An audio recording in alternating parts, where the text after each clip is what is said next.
Good evening, everybody. I'm so glad you guys are here. And how many of you have stomached me before? Just so, okay, so, all right, so you're back for more torture treatment. So those of you who've stomached me before know that I'm pretty interactive. And so there's a reason why there's a pad of paper in front of every couple of seats. We're going to get into that.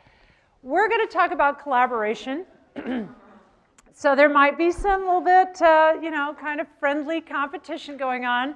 We're going to be talking about a particular type of collaboration, creative collaboration. There's actually at least 3 different types of collaboration that I'm guessing that you do on a daily level, or certainly every week. I know that I do all of these things. Tactical collaboration is the type of collaboration that teams do when they need to execute a well-defined plan. So getting a plane successfully from Chicago to Miami. I care about that because I teach in our Miami campus. And I must say that when I take the 5:30 a.m. flight to Miami, I think about these data. 73% of incidents occurred on a crew's first day of flying together, 44% on the first flight of the day. I also think about a NASA study in which fatigued crews with a working history made half as many errors as rested pilots who'd not flown together. What's your point? My point is that when you're doing a tactical mission, right, a surgical team, a flight team, in my boring world, it might be kind of producing a research report with definite steps. You need to have complete clarity. It's great to have a working relationship with those folks. Sometimes we aren't simply trying to complete a mission.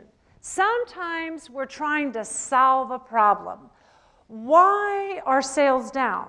Why are sales up? Why are we having attrition with this particular group of people?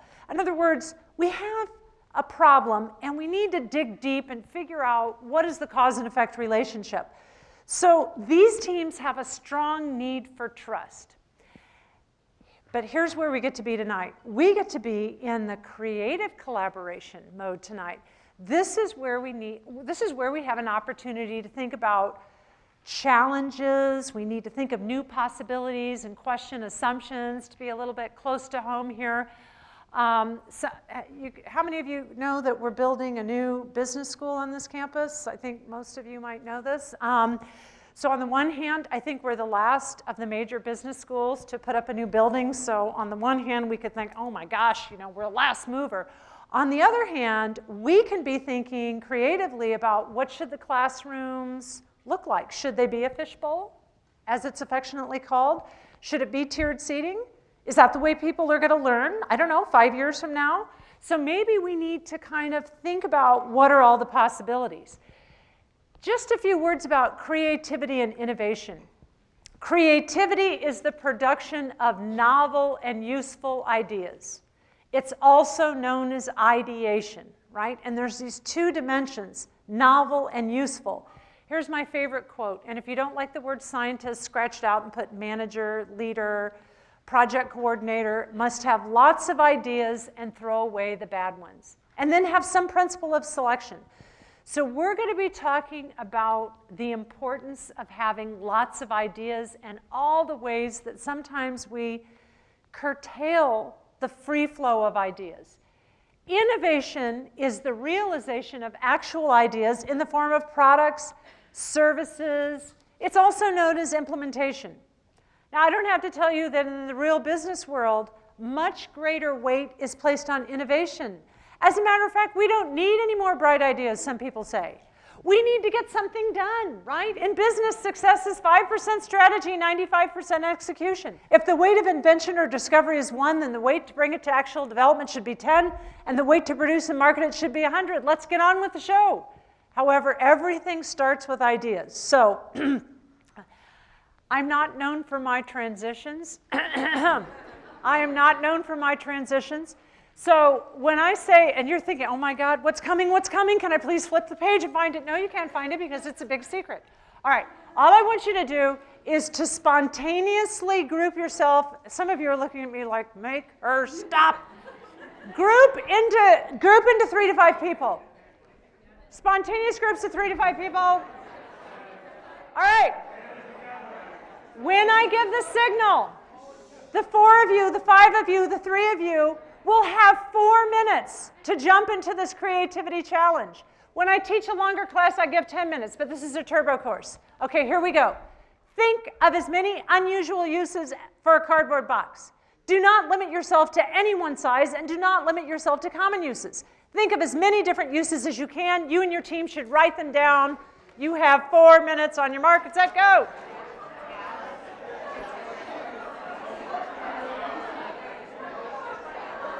Okay, stop, put your pencils down.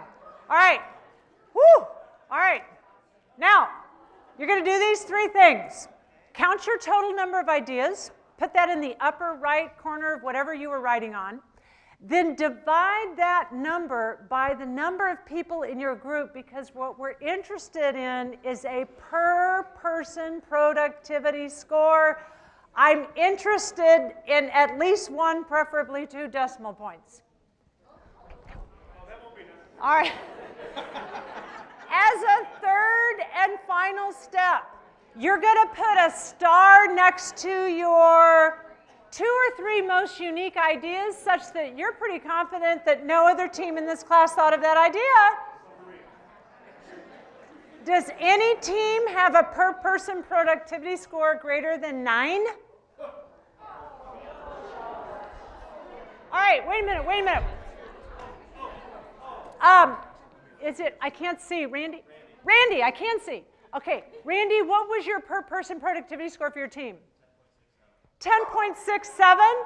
And Randy, how many people were on your team, Randy?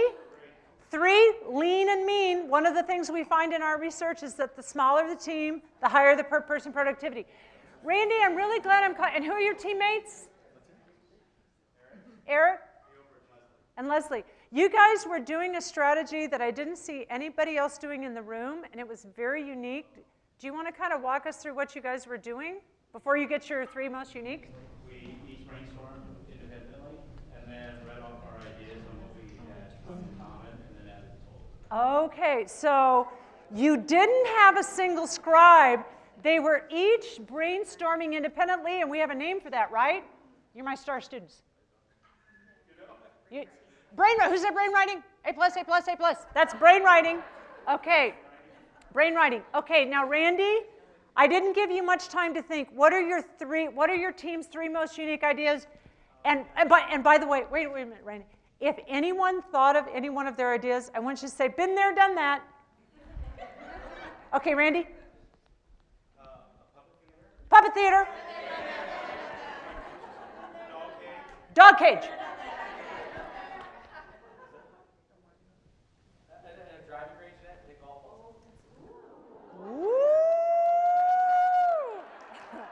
All right. Okay. Thank you, Randy. It's a snarky group. Okay.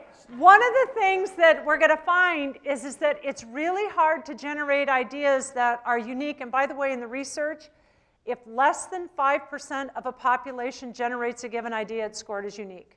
So in other words, what that means is that if we have 20 teams, you have to be the 1 team out of 20 that thought of that idea. Where's my high-performance team over here? Okay. Linda. Okay, what was your per-person productivity? It was 10.67. And how many people are on your team, Linda? 3. Some of us need to do some downsizing, but we're going to get to that. We're going to get to that in a minute. Okay, talk to us about what your strategy, what seemed to kind of get you guys in a roll. You were fired up the whole time. We didn't judge. You didn't judge, and Linda, were you the single scribe? Okay, were you able to generate your own ideas as well? My generation load was low. Her generation load was low because she had to be the scribe. Okay, did you guys, what are your 3 most unique ideas? Party, costume. Party. Just a party? It's a party. We're not here to judge, obviously. Who knows what's inside? Who knows? We don't know. It's a party box. Okay. Okay. I love that. No judging.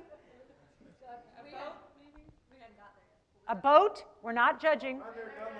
Okay. I see, and I love the way you guys are like, been there, right? Okay. Let me ask this. Is there a team in this class who had, I don't know, a best practice, a strategy that they felt worked particularly well, didn't work well, that wants to kind of share with us what they did? No? Yeah, well, let me rephrase this. Is there another team that has a high per person productivity score? You had 10, and how many people are in your team? Now, I think there's going to be some downsizing going. Okay, what worked really well for you guys? I would say what didn't work well. What? That we had him be the scribe, and so his participation was limited. Okay, and so I think it's very interesting. What's your first name? Jam. That you're mentioning that because if you work at Mattel, you don't scribe anything in a brainstorming session because they've read the research. They know that if I'm the one taking the notes, I am not going to be at my best, right? Now, we don't have stenographers this evening, so you guys want to try 3 for 3? She had a garland. She said tiny boxes that you would string together. A garland? Woo! Holidays, decorations, yes. Step ladder was another one. How about coffin? Coffin. All right. All right. Okay. All right. Now, I hope you were listening to some of these best practices because we're going to have a second challenge. It's also going to be 4 minutes, and I have a goal for you. I want you to double your per person productivity, and you can't fire people in order. All right. So I'm going to give you 2 minutes to think about what in the heck you're going to do to double your per person productivity. And then I'm going to give you a new task. Hopefully you've done a quick strategy session. Now, I'm about to show you the task. It's harder. It's harder than the first one, and you have to double your score. Oh my gosh. Okay, so you're going to have 4 minutes, and we're going to all have some improvement. Below is a list of 12 fruits. Brainstorm as many criteria as you can to classify these fruits into subgroups. You might say citrus or not, round or not. Generate as many different ways of categorizing these fruits as you can. I can see they're already working. They're the high performance team. Okay, and your mark, set, go.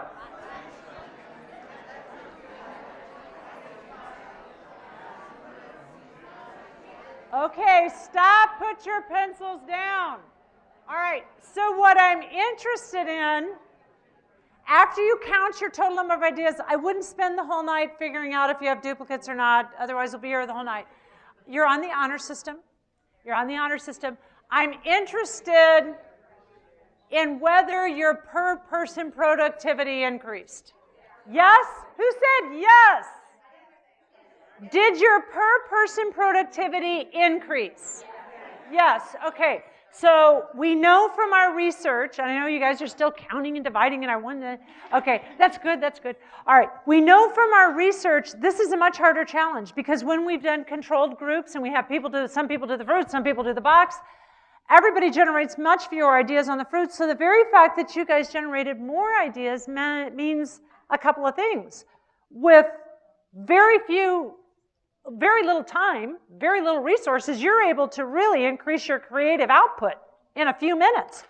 And it also means that we aren't necessarily tapping into our potential. Okay, who had a really big increase? I mean, like a 50% increase. Okay, all right, you 50%, 50%, 100% increase. Okay, Robin, what was the key to this 100% increase, Robin? Robin. Okay, so maybe it wasn't 100%. What was, you almost doubled, but what's the key to this wild increase? So we independently brainstormed prior to the scribe, and we all contributed. Okay, you did the brain writing. Okay, everybody's riffing off you guys. I absolutely love it.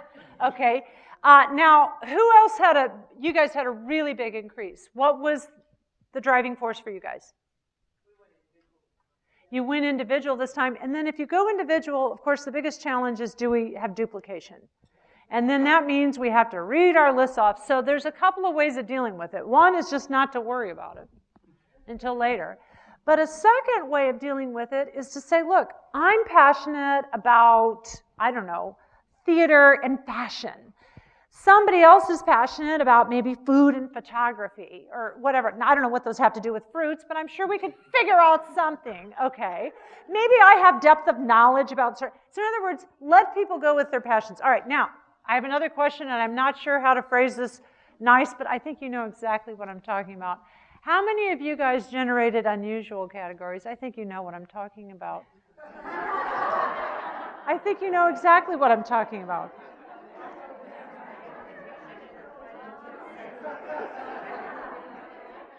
All right. I understand that size, country of origin, whether it's used in Jell-O, whether you can make a jam out, I love those ideas, but I'm wondering what's the most unusual, perhaps inappropriate, perhaps, I can't believe I'm saying this in front of 100 people, categories did you guys come up with? Please don't be shy. I'm going to cold call on you guys. Unusual. Unusual or shy, let's say. So unusual would be, was it the choice of the Chinese Olympians when they were chosen? Did you guys hear that? Was it the choice of the Chinese Olympians? They chose strawberries. They chose strawberries. Okay? And I love the fact that you're doing kind of this perspective take. You're thinking about what would an athlete, what would an Olympian choose? Other strange, yes. The first name of celebrities. Oh my gosh. Brilliant. Right? Yes, we need to have size and vitamin A and all that, but why can't we think about celebrities? Keep going. Religious significance. Adam and Eve and the apple, so on and so forth. Okay, anybody else? Yes? Exfoliants? Anybody else have any? Yes?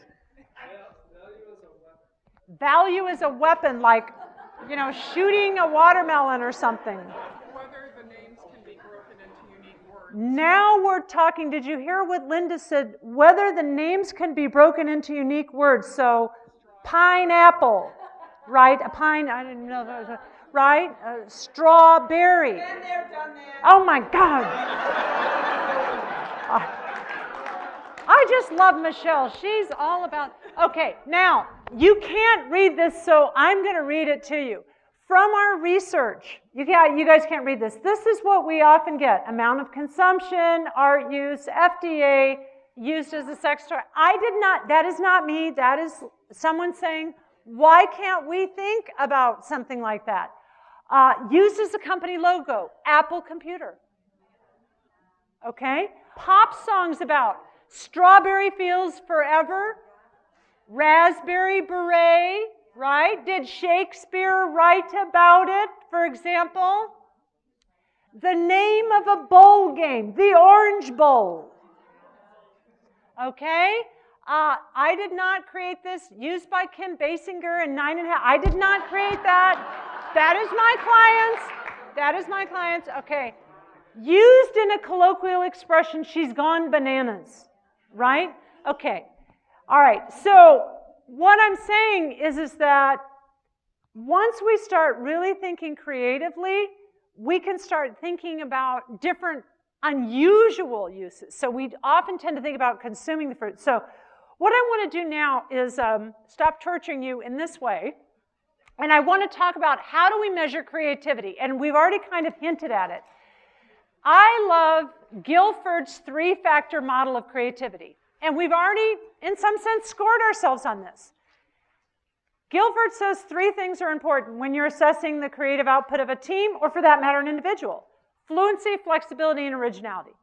Fluency is simply the quantity of ideas. And in our research, we always look at per person fluency because that way we can compare a group of 6 to a group of 3, and so on and so forth. Flexibility is my favorite one to study and do research on because it's a measure of how many ideational shifts a team can make. What's an example? Suppose that a group says, cardboard box, use it as a cage for a hamster, use it as a cage for a bunny, use it as a cage for a snake. All right, that group would get 3 points for fluency because hamster, bunny, and snake are all, I guess they're all 3 ideas. But you know what? They only get 1 point for flexibility because all of those are cages for animals. Contrast that to a group who says, cardboard box, put it on an altar and pray to it as a god. I've heard everything. Trade it as currency in an economy you might be creating. Or get 2 boxes, put some string tight through them, speak into one of them, and teach kids how sound waves travel. On the surface, that group would get 3 points for fluency. But if we dig deeper, we see that, you know what? They have thought of religion, macroeconomics, and telecommunications. They have shown us that they have a much bigger bandwidth, right? They can kind of think outside the box, as some of you said. Now, the last index of creativity we already kind of described, it's originality. This was our little snarky 3 for 3 contest, right? And we always have been there, done that, right?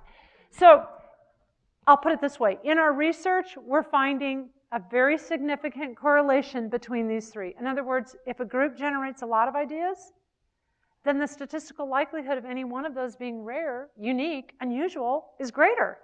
And you know what? The way to generate a lot of ideas is to generate a lot of different categories. Theater, fashion, food, space, science, technology, clothing, furniture. In other words, and then we can start, if we're back on the cardboard box, then we can start kind of unpacking those categories. Now, here's what we're going to start talking about, is what works in a team. Myth number 1. Well, most people, most normal people that haven't been poisoned by management science education believe that teams are more creative than individuals. We have team-based organizations. And remember, when we did the cardboard box exercise, most of us said, oh, good, we get to work in a team, right? Collaboration is essential for companies and businesses. However, now we're looking over here. This is data from company employees on the ordinate from 0 to 30 is the number of unique ideas generated. These are people working alone, and these are people working in a group. All right, usually I have people start kind of throwing tomatoes at me because they don't like these results. This is not what we want to hear if we work in a team-based organization, right? So get it out of your system. Tell me that you don't like me. What do you make of this? Now what? It's disappointing. We don't want to hear this. Well, I wonder too whether these teams are being led by creative, open, constructive people, or people who don't know how to generate creativity. I think that's a good point. So in other words, maybe it depends on the what the team leader is orienting the group to do. Your first name? I believe it because sometimes in a team, you can have people that piggyback on others, like lazy people that just kind of like, oh, Yes. And is it Natalia? What is it? Natalia. Okay, so Natalia's saying, I actually do believe these data, and it could be that some people are just kind of depending upon others to generate ideas, right? Or maybe they're only generating ideas that they think are going to be approved by other people. All right, so, but I'm interested. What's your first name? Kim. Kim is saying, I don't know, maybe it depends on the quality of the leader. So I'm going to show you some data, and I'm going to have you guys do a little guessing game.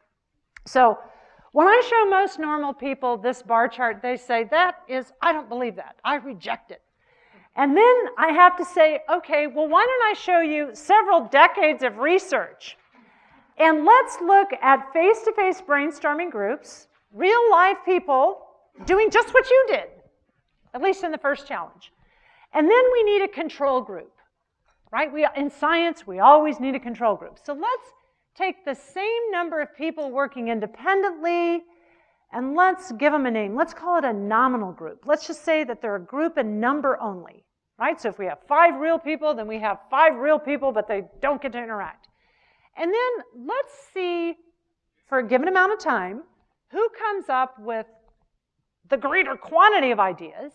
And then, since quantity isn't everything, let's see who comes up with more high-quality ideas, but let's be real on the up and up about this. Let's have an independent expert evaluate the ideas, who's blind, as in the scientific expression goes, to who the ideas are about. You guys are with me? I'm trying to build suspense. I'm trying to build suspense. Okay. Uh-oh. Oh, damn. Damn, groups are down again. All right, so the same number of people working independently generate almost 3 times the volume of ideas. And guys, I'm showing you the results of a meta-analysis, which means this is not one kind of weirdo study published by some weirdo researcher. It's a whole bunch of studies conducted over time with different tasks, different groups of people, always random assignment to the group, to the conditions, and then look here at the quality.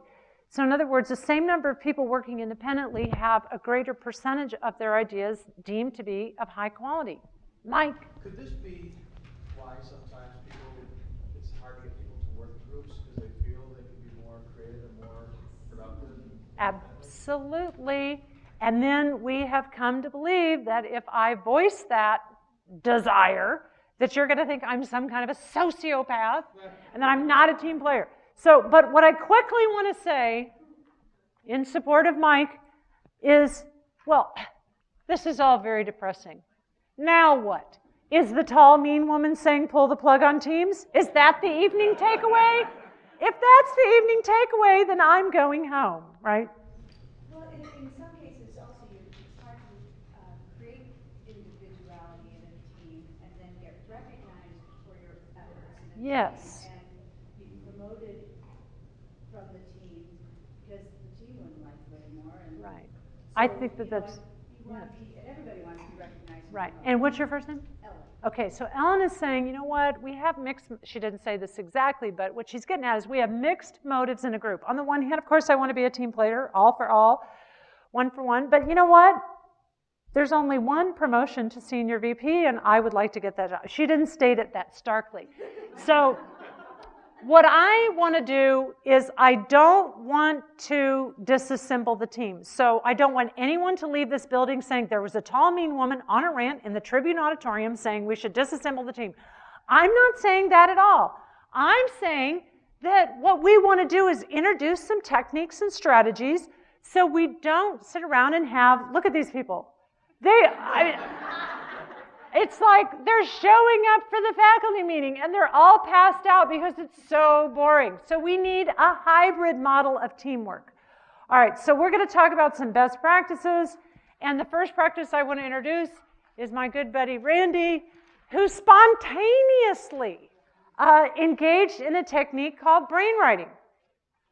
The first thing we're going to talk about is how brainwriting is not brainstorming. I love brainstorming. Believe me, I love brainstorming. We're going to talk about how brainstorming is more effective than not doing anything at all. Brainwriting is when people in a group simultaneously generate written ideas. They can do this before the meeting. They can do it during the meeting. I wouldn't give them more than 10 minutes because, you know what, the research indicates that about 70% of the ideas come out in the first few minutes. So I would just kind of keep it short. When I do brainwriting for companies, I have 2 rules. No guessing and no confessions. What is she talking about? I don't know what she's talking about. So most recently, I worked with a motor oil company, and their goal was to generate new ideas to increase sales of motor oil. So I passed out index cards. You guys, 3 by 5? Okay. Passed out index cards. I had about 1,500 cards. And I said there's going to be 10 minutes of silence while everybody generates as many ideas as you have for increasing motor oil sales. If you have 12 ideas, take 12 cards. If you have 42 ideas, take 42 cards. In other words, write your ideas, each idea on a card with 2 rules. No guessing and no confessions. No guessing means that when we post the cards on the wall, no one can say, oh, I bet Randy's idea is 3rd from the left, right? And no one can sign their name on a card. You guys are with me? Because it's going to be a meritocracy of ideas. Because step 2, after we've generated the ideas individually and post them on the wall, everybody's going to get 5 Post-it notes, 3 Post-it notes, whatever's right. And you're going to vote for the ideas that you like the most.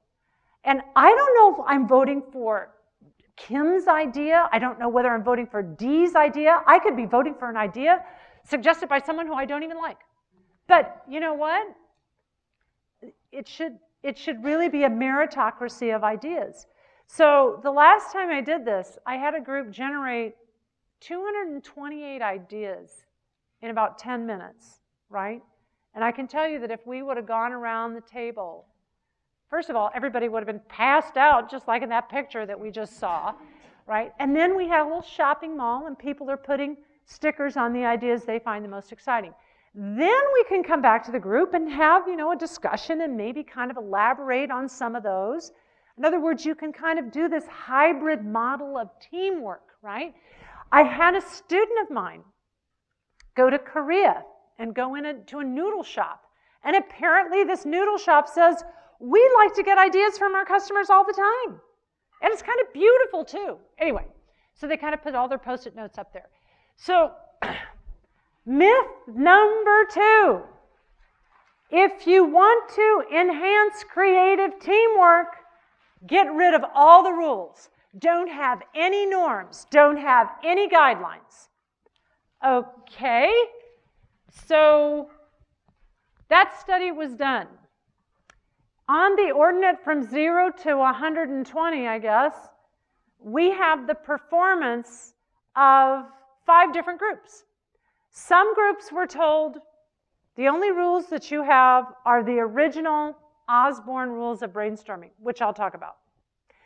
Some groups were told, in addition to Osborne's rules, make sure that you're following these additional rules. Stay focused. Please don't tell stories.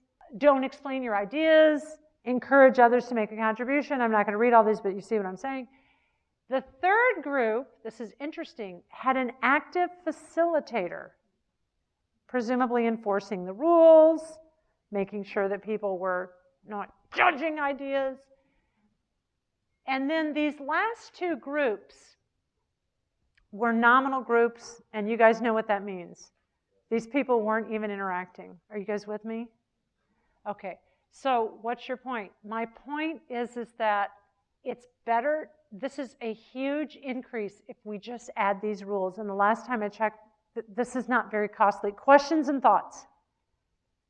Yes? Well, if you go back to the first slide there, though, about, actually taking the ideas and turning them into something, if you had a group of people in the room with the marriage rules, speak now or forever hold your peace, the idea of initiating the rules is going to be better, even if you have less ideas. The success then if you come up with them all on your own and you say, here's the idea, let's all get on board. Right, right. So there's more, if you want to fulfill the idea, there might be more success even with less ideas, if they're all in the room. Right. So I hear what you're saying. In other words, if you want to actually get this into production, right. So this is why, I think it's a great question, Robert. So this is why I tell my students, I want you to have a hybrid team. I want you to allow people to work even 10 minutes individually to generate ideas.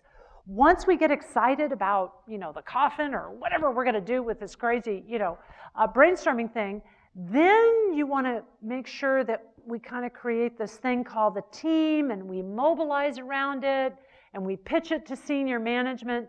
So what I'm all about is having a hybrid process. And I have some research I'm going to show you on whether it's better to work individually and then go into a group, or go into a group and then work individually.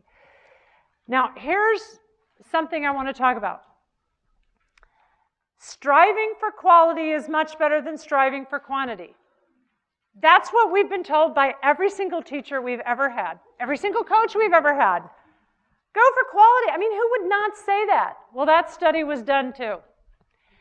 Let's start over here with who generates more ideas. Well, duh, a group given a quantity goal generates the most ideas. I can't believe she's standing up in front of a group of people and saying something that... If we go over and we look at quality as judged by independent experts who don't know whose ideas are, then we see that the groups who had the quantity goal are generating higher quality ideas. They're generating a lot of stupid ideas too. But the whole point is that, you know what? If I'm self-censoring when I go into my meeting with these people and, I can't generate this idea because they're going to think, then you know what? We aren't going to have anything to work with.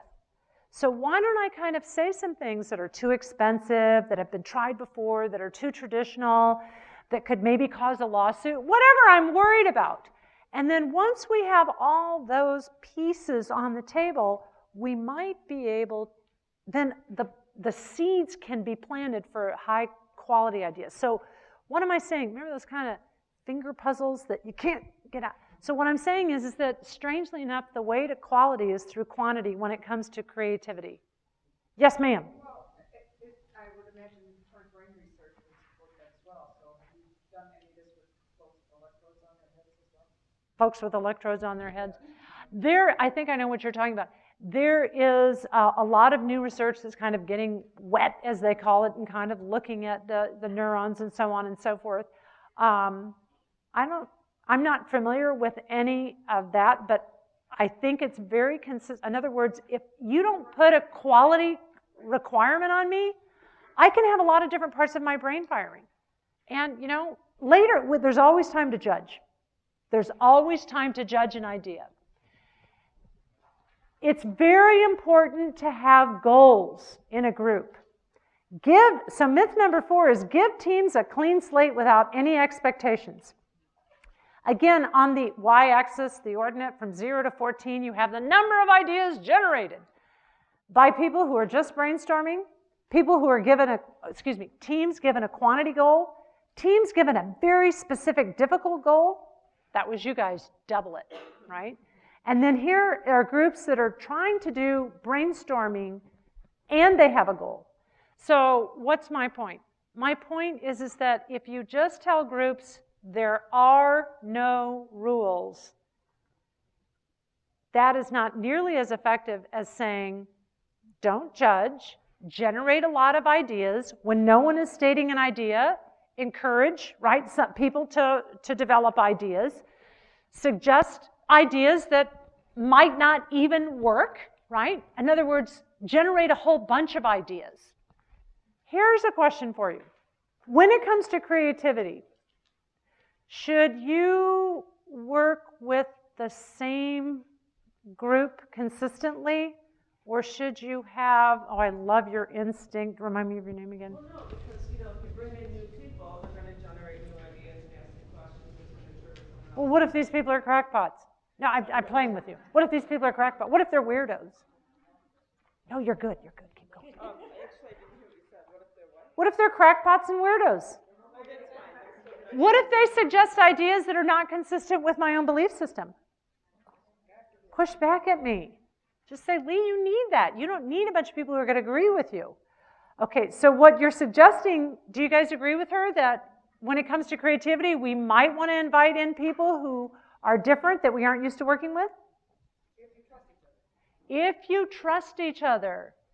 And is it Kathy? Because Kathy's saying, if someone is coming in who I feel might have an ulterior motive, then I might not be receptive to their ideas. Okay, good. So what I'm about to show you is a study that we did, and I want you to predict the results. So we did a little simulation in which we had people brainstorming in small groups, and we had them do the cardboard box, we had them do the fruits task, we had them do all these like little challenges. And for half of the groups, they got to stay with the same 3 people the whole evening or day. For half of the groups, we kept saying, well, Beth is now going into Karen's group. Karen is coming over here. Mickey is going into Randy's group. You see what I'm saying? Okay. Which groups generated more ideas? The second group. Okay. And do you think that the increase in performance, do you think that the increase in performance was due to the fact that the newcomer coming into the group was kind of showing off? Or do you think that the newcomer stimulated the brains of the old timers? It's the second one. You guys are good. You guys are really good. So we did this study, and I'm not going to read it all. Here are the open groups, and we're changing Mickey and Randy. And these are the groups that they stay closed. No one's coming in, no one's getting out. It's the same people the whole day. And what we found, the open groups are generating more ideas than the closed groups. And then when we looked at their flexibility, how many different kinds of ideas? They have much more bandwidth, they have much more flexibility. Okay, so what we found, and this is controversial because somebody said, wait a minute, are you suggesting we should go through a reorganization, Professor Thompson? Is that exactly what you're suggesting? And we're saying, no, we are not suggesting a reorg, but we are suggesting that inviting people into your brainstorming session, even on a temporary basis, might have beneficial effects. Questions and thoughts about that? Yes, ma'am. I work at a company where the CEO reorgs all the time to try and get more people. And people hated the CEO for that, right? Because people don't like reorgs. And by the way, this is true, I'm not even going to use the word reorg. Reconstituting the team has beneficial effects on creativity. If we're trying to get the plane safely from Miami to Chicago, I do not want a flight crew change, right? Because that study was published. So in other words, really effective collaboration means I got to know what kind of ball game I'm playing today. If we're trying to get a plane to Miami, I want these 5 people, Monday through Friday. If we're trying to generate new ideas for what the classroom of 2020 should look like, I want to invite in lots of different people, right? Who else had a question? Yes, ma'am, yes, ma'am. Question? No? Yeah. Outside eyes. Yes. Yes, outside eyes, says Michelle, continuous improvement. So the key takeaway of the evening is you got to know what kind of collaboration you're focused on, right? If it's creative, that's one thing. All right, so, yes, you may. You made a distinction between tactical collaboration, Yes. you're saying stable teams. Yes. Creative, mix it up. Mix it up. Real problem solving. That's a really good question. I think the data are not really in on that, so to speak, in problem-solving teams. The question, he had a really great question. He's saying, Leigh, if you go back to your first slide, in a tactical team, you want to keep the team intact to get the plane safely from Miami to Chicago. In a creative team, you want to change it up. He's saying, but what about problem-solving teams? What if we're trying to figure out, I mean, I hate to use the Boston example, but, why did we have why are we having, a disaster, right? Should we keep the team intact? Should we kind of change it up? And the way I would answer is that you need to get a lot of data and information. So the point of changing it up would be to get in experts who have a different point of view. You have something to say on this. Similar to that, because, it's problem solving, so sometimes you need someone to take a look at it from a different perspective. Yes. That is not so close to it. So you need to bring outside expert in. Right. That are not so close to the situation at hand. Right. Right, and so that outside expert, thank you, Mary Beth, will be serving a different purpose than the creative outsider coming in because they're bringing a different perspective to try to solve a very focused problem. This is one of my favorite studies. Some people brainstormed alone and then went into their group. Some people worked with a group and then brainstormed alone. And as you can see, this is the number of unrepeated ideas in a final group brainstorming session. What's the takeaway? Let people work individually without getting them into a group think mindset. That's the best way, because once they've gone into the group and they're told, well, it has to be this price and it has to be this way, then it's hard for them to think creative individually, right? All right. Myth number, yes, ma'am, yes, sir, Randy. So when you brought them back into the group, did you then let them brainstorm again so they could build on other people's ideas, or was it just kind of coming together, voting, or whatever, like you used the example for? Are you saying in the final brainstorm? In the first one, like you brainstorm independently. Yes. With, say, 3 of us. Exactly. We come together, we talk our ideas, but then something Eric said really inspires me that I hadn't thought about, so then I'm off on another tangent, like I'm coming up with more ideas. Is that how that's seen, or like when they're alone and they're coming to the group, what? Usually when they're alone, well, when they're alone and then they come to the group, a lot of times people have generated ideas alone that are very, very different than somebody else's ideas, and that causes completely new categories to develop, right? But if I start off brainstorming in a group and I'm thinking, gosh, we're just kind of this is kind of the things that we think of, then I never liberate myself to kind of get outside of that. The last thing I want to talk about is this myth of sticking close to the knitting. There's a common belief that sticking with what you're good at is key for success. By the way, in the management science literature, it's known as exploitation. That's a terrible choice of words, but the whole idea is that if we're good at something, if we have, what's the word, a core competency, just continue to perfect it. A controversial belief is that kind of cross-domaining creates new ideas, and this is known as exploration. And I have a favorite new example. I was teaching, get this, I was working with a group, chief security officers of major companies that not only have to deal with what do you do if their chief executive officer is going to be kidnapped or something like that, but they're also dealing with security issues with the cyber and internet and so on and so forth. So strikes me there's not a room for creativity in that business, right? You know what I'm saying? Like chief security officers, we can't be screwing around here. Let's kind of, keep it tight, guys. And they said, Leigh, that's actually not true. I said, well, what are you talking about? They said, do you know where we did our last retreat? I said, I have no idea. I'm sure you were in some cyber, thing or something. They said, we went to a zoo. I said, what are you doing in a zoo? They said, well, the idea, I kid you not, the idea is that animals need to protect themselves. Animals are under constant threat. So they spent a day in the zoo talking to zoologists and animal specialists about how different animals protect themselves. And they said, yeah, it's kind of weird, but you never know where a good idea is going to come from. So anyway, if chief security officers are talking to zoologists, right, I figure that most of us in this room, you never know where your next great idea could come from. Okay, I did a study here where we had people read some examples that came from completely, I was doing this in a negotiation context that had kind of a creative win-win element. What we found is that if we give people a lot of different examples and we tell them to think about those examples and how they could apply to their current negotiation, we ask them to try to integrate, their understanding of the negotiation is better than if they keep these separate.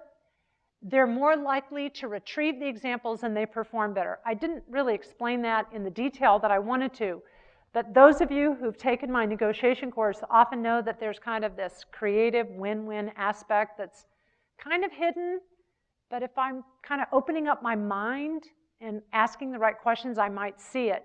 And what we found is that, thinking about a whole bunch of different examples, different types of negotiations, right, that might have to do with a family business, might have to do with a, pharmaceutical business, might have to do with even a dispute among, colleagues. Those seem like totally different negotiations, but when we coach some of our students to try to integrate them, they were able to come up with a win-win, aha, creative light bulb solution in a negotiation. Questions and thoughts about that? Yes. So I like to think of what we did in our negotiation that is a measure of creativity. So could they come up with a creative win-win solution? So if you always keep your learning kind of separated and you segment it, so I would predict that my chief security officers who are thinking about the zoo in context of like, God, we got this cyber issue, then they might be able to come up with some cool examples. All right, I'm going to take a little bit of a teaching risk here, Dee. Please bear with me. I want to talk about experimentation in the context of Bob Dylan. And I know I don't look like it, but I actually love rock and roll. I know I don't look like it. And what I tell my youngsters who are, can you imagine trying to teach a Gen Y person who Bob Dylan is? I mean, just give me strength. Anyway, so I have to kind of warm them up to it. So I have to tell the Gen Y person, look, before your parents met and conceived you, there was a folk superstar named Bob Dylan. And during the 1960s, several hundred decades ago, there was a folk music movement that abhorred the mindless rock and roll of the 50s. In other words, the folk music movement was saying, look, I'm going to take my baby to the hop and rock around the clock. We're done with that. Times are changing. We need to sing about things with me. Anyway, so in the 1960s, as you guys know, Dylan was a huge superstar. He's at the top of his game. He's at the top of his game. What does he do when he's at the top of his game?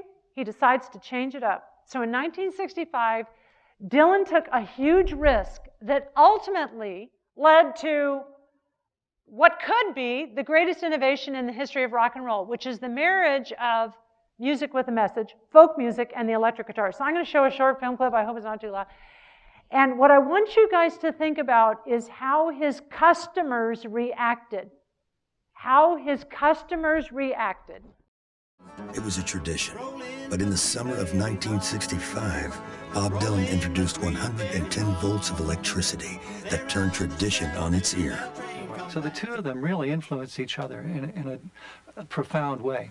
Okay, I'm going to stop it there, but what's your takeaway from this? What's your takeaway?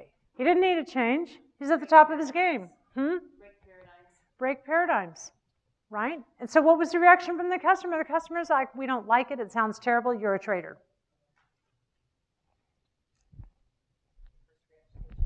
That is the first reaction to change, right?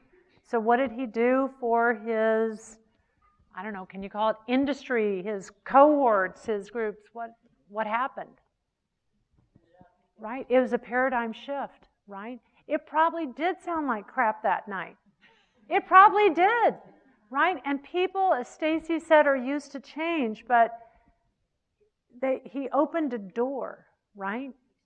He expanded possibility. And what I'm interested in is, gosh, just when I'm at the top of my game, don't I kind of want to do that if things are not so good? Why do it now?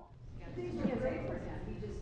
He was bored with himself. So He's bored with him. A creative person always wants to challenge. I think that's a really good point, right? A lot of my students will say, some of you have heard me talk about psychological flow, which is he wanted a challenge. He wanted to see, can it be different? You were going to say something over here? Somebody? Yes. Being at the top of his game actually gives him the authorization to himself. Right. Gives himself permission to do something. Exactly. And I think it's kind of interesting that alleged conversation that took place between himself and the Beatles, kind of like, well, you don't write any good lyrics. Well, then you don't have any good tunes, right? I used to have a professor who would walk around saying, your enemy is your best friend.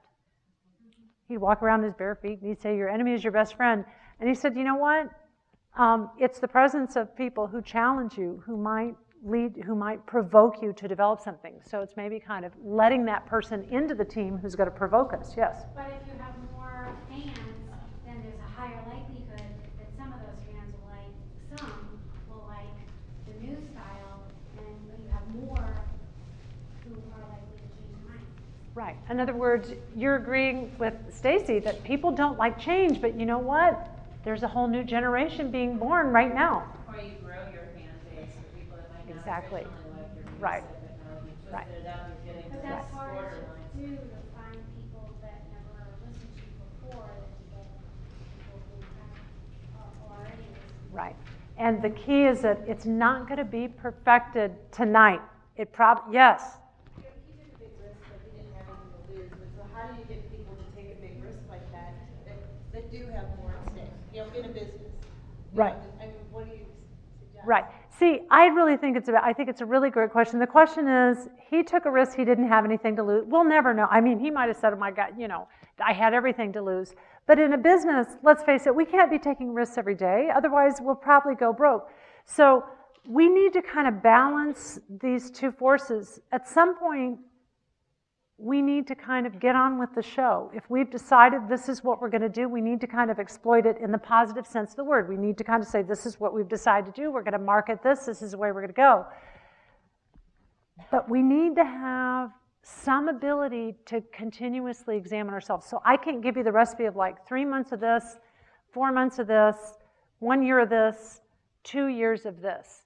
But I do think there should be teams in companies whose job it is to constantly kind of question things and change it up. We had a woman in one of our classes just last week who worked for Kate Spade. Of course, we're all interested. Do we have samples, you know? And she said, and she was telling us that it wasn't until they'd let the designers free of the buyers from the major department stores who are saying, we want 3 spring colors. We want it to be, I don't know why I'm talking to a man. We want 3 spring colors, we want clutch, we want this. And the designers weren't coming up with anything creative until they just said, you know what, do whatever you want to do, right? And so they kind of balanced that, and then they ushered in a whole new generation. I want to show you one last thing, then we're going to close. So I want to talk about a company that actually has offices here in Chicago. They have headquarters in Palo Alto. How many of you guys have heard of IDEO? And I know you guys are thinking, oh my God, she's going to show us that old shopping cart video. Oh my God, I've seen that. No, I'm not going to show you that old video. I'm going to show you secret video. Secret video, stealth video. Okay, so you thought you had it bad tonight where you had to design, or you had to come up with a cardboard box. These people have to design a new office cubicle. And by the way, this is the before. It's not the after. Okay, so what I want you to look for in this very short film clip is what has this team done to engineer, to design the creative process. As the creator of Dilbert, the hugely popular comic strip character with attitude, Scott Adams pokes fun at the modern miseries of corporate life, especially that icon of the contemporary workplace, the office cubicle. It's so good. I wouldn't be surprised if eventually this turned into a marketable product. Okay, what did you like? What did you like about what they did? Customization, what do you mean by customization? It was modular, so you can choose what your wall. Right. Let me rephrase it. What did you like about their creative group process? They worked with someone you just wouldn't even think of. I mean, A cartoonist, please. That's worse than a zoologist. I'm joking. Okay, but I love the fact that, yeah, he probably had some really weird perspective. Keep going. What else did you like about their process? Yes? That after they generated their ideas, they were able to go out and do a mock-up so that you can see what those ideas were, and then every group... And is it just one mock-up that we all have to agree on? No, we have 3 teams. And each team has 2 hours to go to Home Depot, build it, and get ready to present. And they experienced it first. That's a really, Michelle said they experienced first. Like, let's build our own cubicles. Let's feel the frustration that our customers or ultimate clients are going to feel. Excellent. Yes? They had to produce something. Yeah. They had an outcome of all they had to produce. Exactly. We can't sit around and do this forever. So this kind of gets back to Diana's question. So we kind of did a lot of exploration. I mean, I love that you get yourself out a big pair of scissors and well, that's ridiculous. It's a stupid idea, but that guy needs to be on the team because that could be the germ of something. Yes, Linda. They were all really engaged in the process. They are all engaged in the process. I'm telling you, my students watch this video and they say, I want to work there.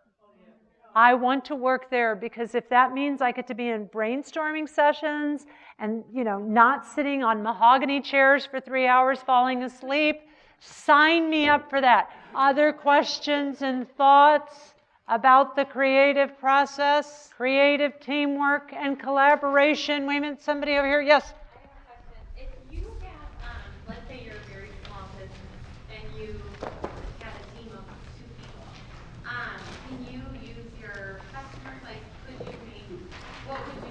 how would you create a team that you're going to generate? I think Dorothy's asking a great question. I'm going to repeat it. She's saying, what if you have a really small business? Like, what if there's just 2 of you? Could you think about creating a team brainstorming session that might involve your customers? I think that's a brilliant idea because then you can be brainstorming with the people who are going to be closest to the product. So I think I think that as far as like creativity has to occur just by insiders is crazy. I think it's a brilliant idea. Someone was going to ask a question here. Yeah, I was just going to say, reaching out to your network, and I'm having an IT systems issue from a business side, and my colleague is an IT professional who has problems with business side people, and so reaching out to your network and forming functional teams in your network is great as well. Absolutely. All right, so I'm going to I want to be official. I just want to thank you guys for rolling up your sleeves and probably doing a lot more work than you'd planned on doing tonight. But I just want to deeply thank you for really kind of showing up and choosing to be present. And it's been an honor to have you come tonight. It's an honor to have you as part of Kellogg, and you have a friend at Kellogg. So I'm here for the long run tonight. All right, so thank you. Thank you. Thank you.